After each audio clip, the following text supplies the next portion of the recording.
इस समय पूरी दुनिया में ग्रीनलैंड और नेटो को लेकर एक सवाल पर बड़ी बहस हो रही है और आपने भी ग्रीनलैंड के बारे में अब तक बहुत कुछ सुन लिया होगा, देख लिया होगा, पढ़ लिया होगा। लेकिन जो सवाल इस समय उठ रहा है वो ये कि क्या राष्ट्रपति ट्रंप का ग्रीनलैंड पर हमला नेटो गठबंधन को हमेशा के लिए खत्म कर देगा या इसमें एक बहुत बड़ी दरार पैदा कर देगा। राष्ट्रपति ट्रंप कह चुके हैं कि अगर ग्रीनलैंड उन्हें शांति से नहीं मिला तो शक्ति का प्रयोग यानी हमला करके भी वो ग्रीनलैंड को ले सकते हैं। उन्होंने ग्रीनलैंड को अपने गोल्डन डोम प्रोजेक्ट के लिए बहुत जरूरी बताया है और गोल्डन डोम एक ऐसा एयर डिफेंस सिस्टम है जिसका मकसद अमेरिका को किसी भी दुश्मन देश के मिसाइल हमले से बचाना है। लेकिन नेटो गठबंधन के फ्रांस, जर्मनी और कनाडा जैसे कई सदस्य देश अब ग्रीनलैंड के साथ आकर खड़े हो गए हैं। ग्रीनलैंड एक ऑटोनोमस देश है, लेकिन उस पर डेनमार्क का अधिकार है और खुद ग्रीनलैंड की प्रधानमंत्री ने यह कहा है कि ग्रीनलैंड कभी अमेरिका का हिस्सा नहीं बनेगा। डोनाल्ड ट्रंप की चेतावनी के बाद नेटो गठबंधन के कई देशों ने एक मिलिट्री एक्सरसाइज के लिए अपने सैनिकों को ग्रीनलैंड भेजना शुरू कर दिया है और इस मिलिट्री एक्सरसाइज का नाम रखा गया है ऑपरेशन आर्कटिक एंड्योरेंस।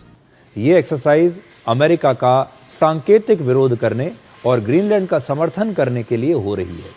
लेकिन एक चीज देखकर आप हैरान रह जाएंगे और वो ये कि इस मिलिट्री एक्सरसाइज में नेटो के 7 देशों के सिर्फ 37 सैनिक शामिल हो रहे हैं। एक बार फिर से सुन लीजिए, सिर्फ 37 सैनिक। इसमें यूरोप के सबसे बड़ी मिलिट्री पावर इस समय जो है वो फ्रांस ने अपने सिर्फ 15 सैनिक भेजे हैं। यूरोप की सबसे बड़ी आर्थिक शक्ति जर्मनी ने सिर्फ 13 सैनिक भेजे हैं। ब्रिटेन और द नेदरलैंड्स ने सिर्फ एक सैनिक भेजा। स्वीडन ने 3 और नॉर्वे और फिनलैंड ने अपने 2 सैनिक इस एक्सरसाइज में भेजे।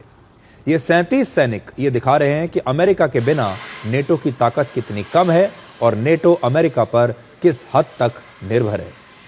अमेरिका के पास 13,30,000 से ज्यादा सैनिक हैं, जो नेटो की कुल सक्रिय सैन्य ताकत का लगभग 39% है और अमेरिका नेटो गठबंधन की सबसे बड़ी ताकत है।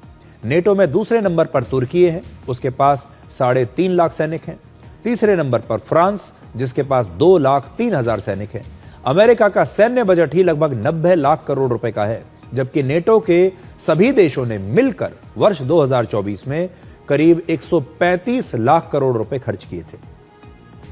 इसका मतलब यह कि नेटो के कुल सैन्य खर्च का लगभग 66% हिस्सा तो अकेले अमेरिका ही खर्च करता है।